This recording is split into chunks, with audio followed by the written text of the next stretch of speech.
আসসালামু আলাইকুম দর্শক, বুধবার ভারত বাংলাদেশের ট্রান্সশিপমেন্ট বাতিলের ঘোষণার পরপরই দেশের মধ্যে নানান মহল থেকে নানান ধরনের বিশ্লেষণ করার চেষ্টা করা হচ্ছিল যে হঠাৎ করে ভারতের এ ধরনের সিদ্ধান্ত বাংলাদেশের বিরুদ্ধে নেয়ার পেছনের কারণটি আসলে কি, এবং আমরা যা আশঙ্কা করছিলাম কিংবা আমরা যা মনে করছিলাম এখন স্পষ্টভাবে সেটিই জানান দিচ্ছে ভারতের বিভিন্ন গণমাধ্যম তাদের দেশের কূটনৈতিক সূত্রের বরাত দিয়ে।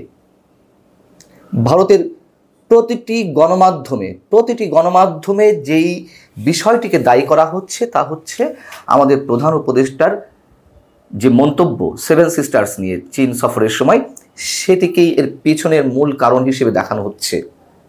আমি ভারতের মূল বা প্রথম সারি যে গণমাধ্যমগুলো তার কয়েকটি শিরোনাম এবং তারা কি মন্তব্য করছে তা শুধু আপনাদের সামনে তুলে ধরি, তারপর ছোট করে একটি বিশ্লেষণ করার চেষ্টা করব।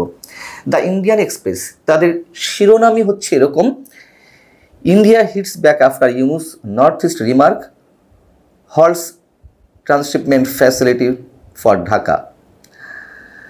অর্থাৎ ডক্টর ইউনুস ভারতের উত্তর পূর্বাঞ্চল সম্পর্কে মন্তব্যের পর পাল্টা আক্রমণ, ঢাকার জন্য ট্রান্সশিপমেন্ট সুবিধা বন্ধ করে দিল ভারত। এর একটি অংশে বলা হচ্ছে যে বাংলাদেশের প্রধান উপদেষ্টা ডক্টর মোহাম্মদ ইউনুস কৌশলগতভাবে গুরুত্বপূর্ণ উত্তর পূর্ব ভারতের চারপাশে চীনা অর্থনীতির সম্প্রসারের পক্ষে কথা বলার কয়েকদিন পর নয়াদিল্লি বাংলাদেশের রপ্তানি পণ্যের জন্য ট্রান্সশিপমেন্ট সুবিধা বাতিল করেছে। এমন একটি পদক্ষেপ যা বেশ কয়েকটি দেশের সাথে বাংলাদেশের বাণিজ্যকে ব্যাহত করতে পারে। হিন্দুস্তান টাইমস তারাও হুবহু প্রায় একই রকমের শিরোনাম করেছে। হিন্দুস্তান টাইমসের শিরোনাম হচ্ছে India ends transshipment facility for Bangladesh after Yunus remark in China. এবং এখানে বলা হচ্ছে বাংলাদেশের অন্তর্বর্তীকালীন সরকারের প্রধান উপদেষ্টা মোহাম্মদ ইউনুসের বিতর্কিত মন্তব্য ভারতের স্থলবেষ্টিত উত্তর পূর্বাঞ্চলীয় রাজ্যগুলোকে বিচ্ছিন্ন করে চীনা বিনিয়োগের সুযোগ করে দেওয়ার জন্য।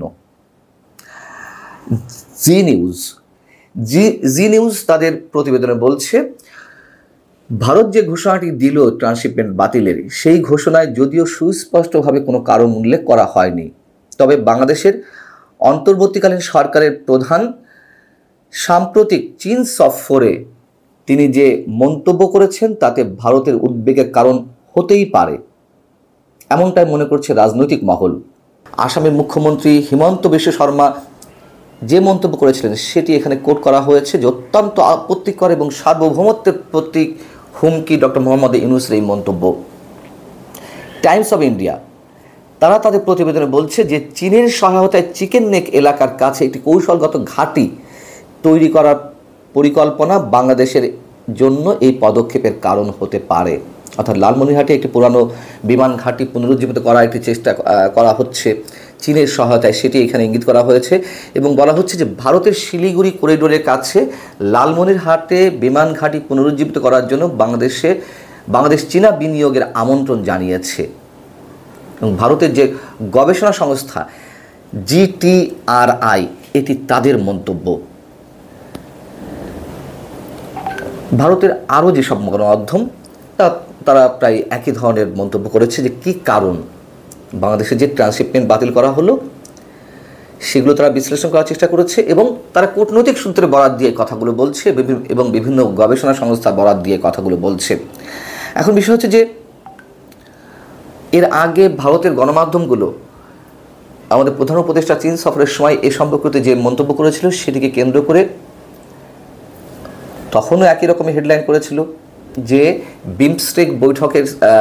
বিমস্টেক সম্মেলনের সাইড লাইনে নরেন্দ্র মোদী এবং আমাদের প্রধান উপদেষ্টার মধ্যে যে বৈঠক হয়েছে সেই বৈঠকে নরেন্দ্র মোদী আমাদের প্রধান উপদেষ্টাকে স্মরণ করে দিয়েছেন যে এমন কোনো মন্তব্য করা ঠিক নয় যাতে পরিবেশ দূষিত করে। ঠিক এই ধরনের হেডলাইন আরও বিভিন্ন ধরনের গণমাধ্যমে উঠে এসেছিল। কেউ বলছিল পরিবেশ নষ্ট করে, কেউ বলেছে বাংলাদেশ ভারতের সম্পর্ক নষ্ট করতে পারে, বিঘ্নিত করতে পারে, এ ধরনের মন্তব্য করা ঠিক নয়। ঠিক এটি নিয়ে আমি ভারত বাংলাদেশের যে বৈঠক বিমস্টেক সম্মেলনের সাইড লাইনে সেটিকে কেন্দ্র করে একটা কন্টেন্ট তৈরি করেছিলাম। এবং এটি বলার পরপরই যে নরেন্দ্র মোদী সতর্ক করে দিয়েছেন ডক্টর মোহাম্মদ ইউনূসকে। এ ধরনের মন্তব্য করার পরপরই সরকারের যারা সমর্থক আছেন, অন্তর্বর্তীকালীন সরকারের, তারা প্রচণ্ডভাবে আমার উপর আক্রমণ চালালেন। বিষয়টা হচ্ছে আমাদেরকে গভীরে ঢুকতে হবে, নির্মোহভাবে বিশ্লেষণ করতে হবে। রোগীর রোগ যদি সঠিকভাবে ডায়াগনোসিস না করা যায়, কি ওষুধের সারবে, যত হাই পাওয়ারফুল ওষুধ দেওয়া হোক না কেন। বিষয়টি হচ্ছে যে প্রধান উপদেষ্টা প্রেস সচিব মিস্টার শফিকুল আলম এই বৈঠকে কেন্দ্র করে যে উচ্ছ্বাস প্রকাশ করেছেন, যে ধরনের বক্তব্য দিয়েছেন যে শেখ হাসিনা ইস্যুতে নরেন্দ্র মোদী নেতিবাচক প্রতিক্রিয়া দেখাননি, তার মানে ইতিবাচক প্রতিক্রিয়া দেখিয়েছেন, আমাদের প্রধান উপদেষ্টাকে বিরল সম্মান জানিয়েছেন, যথাযথ শ্রদ্ধা জানিয়েছেন। এই ধরনের মন্তব্যের পরপরই আবার ভারতের গণমাধ্যমগুলো একচেটিয়াভাবে কূটনৈতিক সূত্রে বরাত দিয়ে তারা ঝাঁপিয়ে পড়ল যে তিনি যা বলছেন এটা মিসলিড করছেন, অন্যভাবে উপস্থাপন করছেন ভারতকে এবং ভারতের প্রধানমন্ত্রীকে। এখন সেই প্রেস সচিব কোথায়? এবং আমরা ধরে নিতে চাই, যেহেতু ভারতের প্রায় সব গণমাধ্যম একই ধরনের হেডলাইন করছে ট্রান্সশিপমেন্ট বাতিল সংক্রান্ত বিষয়ে, প্রেস সচিব কী বলবেন? এই যে বৈঠকটি হলো মাত্র 5-6 দিন আগে শুক্রবারে থাইল্যান্ডে, তার পরপরই এই ধরনের একটি আঘাত বাংলাদেশের প্রতি আনা হলো।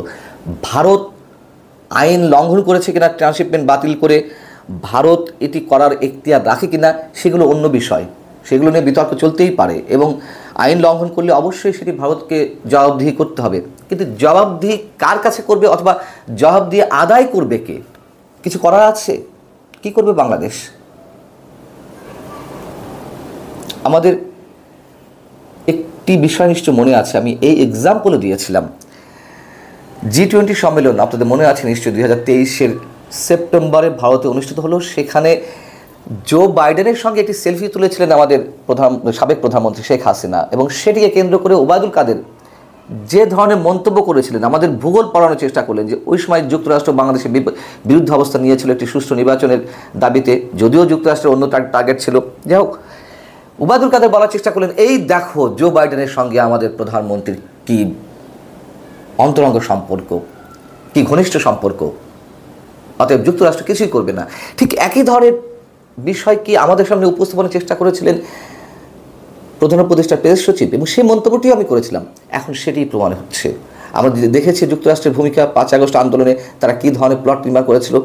এখন আবার দেখছি ভারত সম্পর্কে, ভারতের প্রধানমন্ত্রী নরেন্দ্র মোদী সম্পর্কে যেসব উচ্ছ্বাস প্রকাশ করেছেন এবং এই বৈঠকটি কতটা গুরুত্বের সঙ্গে ভারত নিয়েছে সেই ধরনের কথা বলা হচ্ছিল।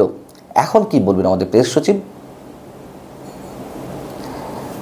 বাংলাদেশে যে অতিরিক্ত শুল্ক আরোপ করেছিল যুক্তরাষ্ট্র, সেটি সারা বিশ্বের বিভিন্ন দেশের সাথে সাথে বাংলাদেশের জন্য 3 মাসের জন্য স্থগিত করেছে। কিন্তু বাংলাদেশ এই জায়গা থেকে আপাতত রক্ষা পেল। ভারতের যে সুবিধা দেওয়া ছিল আমাদের জন্য ট্রান্সশিপমেন্টের, সেটি বাতিল হতে এটি কি দিয়ে পোষাবো আমরা? আল্লাহ হাফেজ, ভালো থাকুন সবাই।